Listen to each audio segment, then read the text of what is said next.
Hello everyone, welcome to channel. দেখো আজকের এই ক্লাসে আমরা আরো কিছু গুরুত্বপূর্ণ বাংলা বাক্য খুব সহজভাবে ইংলিশে ট্রান্সলেট করবো। দেখো এই বাক্যগুলো আমরা কমন বাংলাতে বলে থাকি, কিন্তু এগুলো আমরা ইংলিশে কিভাবে বলবো। দেখো বাক্যগুলো কি আছে। ছেলেটি সংবাদ পড়তে পড়তে আমার কাছে এসেছিল। আমি তাকে কাঁদতে কাঁদতে ঘটনাটি বলেছিলাম। সে সবসময় হেঁটে হেঁটে কলেজে যায়। ছেলেটি দৌড়াতে দৌড়াতে তার মায়ের কাছে গেল। দেখো এখানে আমরা কি পড়তে পড়তে, কাঁদতে কাঁদতে, হেঁটে হেঁটে, দৌড়াতে দৌড়াতে, ঘুমাতে ঘুমাতে, অর্থাৎ অলসেরা ঘুমাতে ঘুমাতে দিন পার করে, দুর্বলেরা চিন্তা করতে করতে তাদের দিন অতিবাহিত করে। দেখো এই বাক্যগুলো আমাদেরকে ট্রান্সলেট করতে হবে সুন্দরভাবে। আমরা ইংলিশে যদি আমরা এই বাক্যগুলো বলতে পারি, আমরা ইংলিশে ট্রান্সলেট করতে পারি, তাহলে কি হবে না, ইংলিশের ক্ষেত্রে আমরা ইমপ্রুভ করতে পারবো। বারবার আমাদের প্র্যাকটিস করতে হবে। ছেলেটি সংবাদ পড়তে পড়তে আমার কাছে এসেছিল। দেখো এখানে আমরা সাধারণত একটা বাক্য ট্রান্সলেট করব কিভাবে কিভাবে করব, যে প্রথম সাবজেক্ট, তারপরে ভার্ব, তারপরে অবজেক্ট। Subject, verb, object. তারপরে আমরা কি করব, ভার্বের সঙ্গে আইএনজি যুক্ত করব। এই যে ভার্বের সঙ্গে যে আইএনজি যুক্ত করছি, এই যে আইএনজি, এটা আমরা কিন্তু নাউন হিসেবে দেখব। অর্থাৎ এই যে ভার্বের সঙ্গে আইএনজি, এটা নাউনের কাজ করবে। সাবজেক্ট, ভার্ব, অবজেক্ট, তারপর ভার্বের সঙ্গে আইএনজি। এই যে পড়তে পড়তে, দেখো বাক্যটা আমরা ট্রান্সলেট করছি। ছেলেটি দা বয়, ছেলেটি দা বয় আমার কাছে এসেছিল। আমার কাছে এসেছিল। তাহলে এখানে এসেছিল পাস্ট টেন্স। আমরা একটা বাক্যকে যেমন একটা সিম্পল বাক্যে ট্রান্সলেট করি, ঠিক তেমন ভাবে ট্রান্সলেট করব। তারপরে কি পড়তে পড়তে, এই যে সংবাদ পড়তে সে আমার কাছে এসেছিল, কেমন ভাবে এসেছিল না, সংবাদ পড়তে পড়তে। তাহলে এখানে কি, দা বয়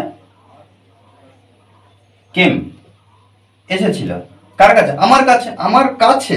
তাহলে এখানে প্রিপোজিশন টু বসিয়ে মি, টু মি, কাছে বা দিকে বোঝাচ্ছে, আমরা কি করব না, সেক্ষেত্রে প্রিপোজিশন টু ব্যবহার করব। দেখো the boy came to me, ছেলেটি আমার কাছে এসেছিল। কেমন ভাবে না, সংবাদ পড়তে পড়তে। তাহলে এই যে পড়তে পড়তে, এর পরে কিন্তু আমরা ভার্বের সঙ্গে আইএনজি যুক্ত করব, অর্থাৎ অবজেক্টের পরে আমরা বসাচ্ছি। কি পড়তে, পড়া ইংরেজি রিড, রিড থেকে রিডিং করব, রিডিং নিউজ পেপার।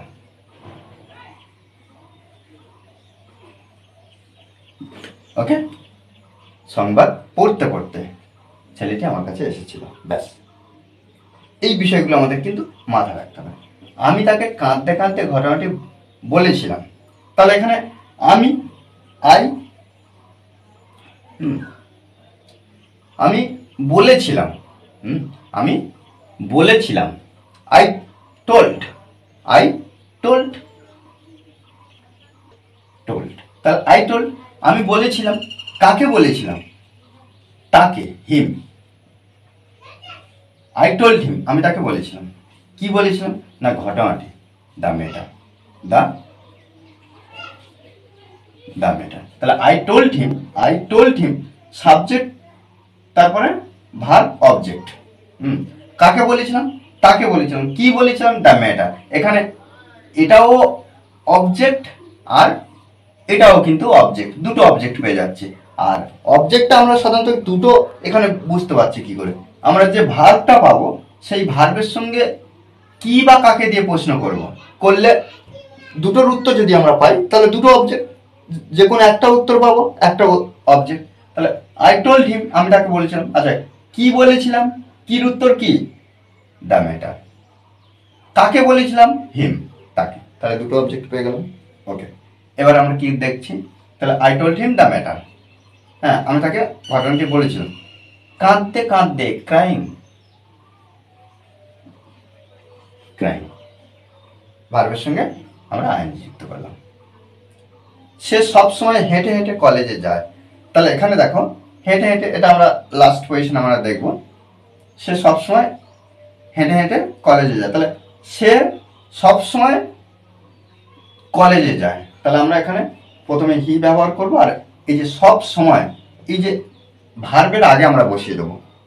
ভার্বের আগে এই যে অ্যাডভার্বটা আমরা বসাতে পারবো। হি অলওয়েজ, সে সব সময় যায়। হি অলওয়েজ যায়। এবার এই ভার্বটা আমরা এখানে ব্যবহার করব গোজ। তাহলে এখানে এই সাবজেক্ট অনুযায়ী কিন্তু ভার্ব বসছে। Subject third person singular number, সাবজেক্টটা কি থার্ড পারসন সিঙ্গুলার নাম্বার, ওই জন্য ভার্বের সঙ্গে এস বা ইয়েস যুক্ত হয়েছে, যেহেতু সিম্পল প্রেজেন্ট টেন্সের ক্ষেত্রে। তাহলে হি অলওয়েজ গোজ, সে সব সময় যায়।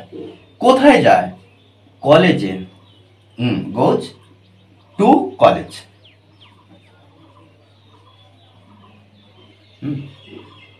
কলেজে যায় কেমন ভাবে? না হেঁটে হেঁটে, walking. To college walking. Okay. ছেলেটি দৌড়াতে দৌড়াতে তার মায়ের কাছে গেল। গেল অর্থাৎ যাওয়ার কাজ হয়ে গেছে পাস্ট টেন্সে। তাহলে দা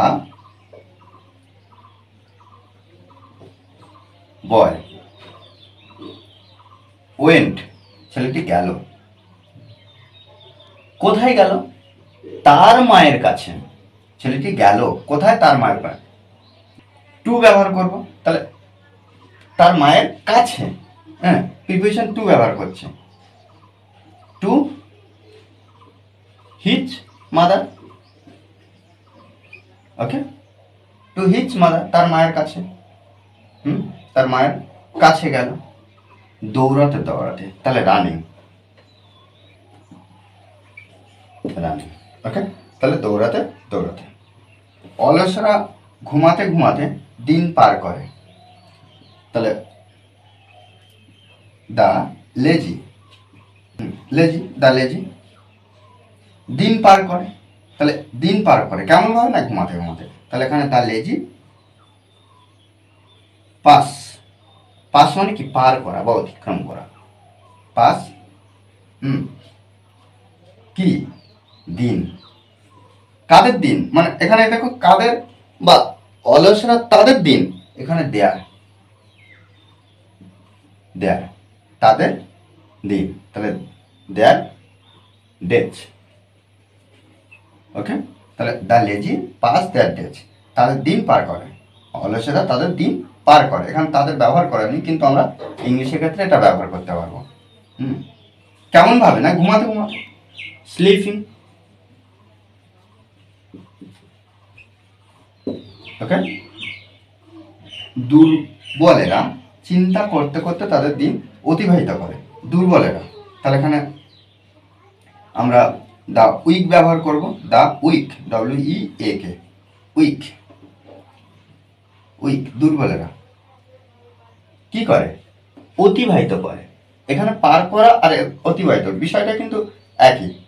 আমরা এখানে পাস লিখতে পারবো, সেই অতিক্রম করা একই বিষয়, পাস। পাস। তাহলে দা উইক, দুর্বলেরা অতিক্রম করে। কি অতিক্রম করে? তাদের দিন। এটা যেমন তাদের বলা হয়নি, এটা আমরা তাদের ব্যবহার, এখানে আমরা কিন্তু তাদের দেয়ার ব্যবহার করবো একইভাবে। দেয়ার দিন, টাইম ব্যবহার করতে পারি। টাইম, দেয়ার টাইম, তাদের দিন বা তাদের সময়। সময় অতিক্রম করা মানে সেই দিন, আমরা এই এক্সপ্রেশনটা ব্যবহার করতে পারবো। তাহলে the week pass their time কেমন ভাবে? চিন্তা করতে করতে।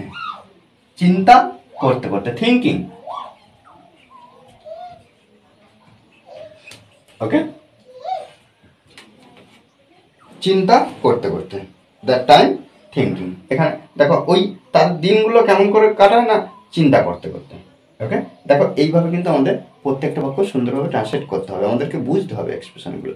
হ্যাঁ, আমরা যদি নিজেরা এইভাবে যদি বুঝে বুঝে ট্রান্সলেট করি, তাহলে কি সুন্দরভাবে আমরা নিজেরাও বাক্য তৈরি করতে পারবো। শুধু মনে রাখতে হবে প্র্যাকটিস, প্র্যাকটিসের বিকল্প কিছু নেই।